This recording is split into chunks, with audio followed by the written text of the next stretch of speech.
They told us we'd have less than a 1% chance of being able to conceive. When we got together and Christina brought it to my attention that, hey, I think we should really consider adoption, I was open to it and on board with that. But just because you say, yes, I want to do this, doesn't mean that you're going to come home with a child. Every single area of our lives put under a microscope. There's an aspect of it where just an act of faith where you just sometimes can actually be under the assumption that you're no longer even in the adoption process because you could hear nothing for a long time, as was the case with Christina and I. After we had made the decision to step into adoption, we then found out we were pregnant. And I was convinced, this is it. We surrendered, and now we're pregnant, and this is our blessing and our child.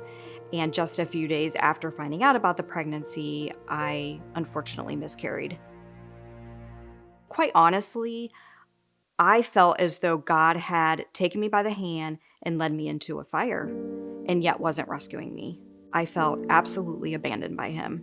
And what was even more devastating for me was when we then became pregnant again 2 months later. And I walked into that in faith, and I said, this is our child. We went in for the ultrasound, and there was no heartbeat.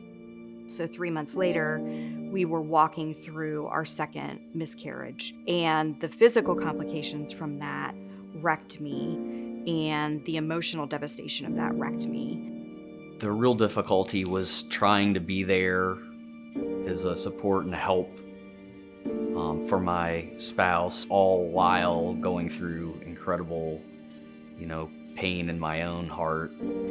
Jeremy was also tormented. He really was. There was one day in particular that I was just done. And I said, okay, God, you and I were dealing with this. Go ahead, deal with me. I need my healing. And he did. Mike and Kathy Silich are spiritual parents and have said, we find peace when we surrender that right to know. And I think that is what a lot of that process was for me, surrendering the right to know. When you get approved for a home study in the state of Ohio, that home study is open and you can adopt within that window for 2 years. We found out our adoption agency was closing in the state of Ohio, and our choices were either to close out 6 months early or switch to another agency. We decided we've got 6 months, let's go ahead and give God that time. We get a call from the adoption agency, and it's the adoption coordinator saying that she has a birth mom who's interested. But we knew, we were going to be one of several families to be interviewed. So that's a little intimidating because it does feel somewhat like a job interview. We found out later that she had chosen another family before she interviewed us, and God's divine favor fell upon us, and we were then chosen.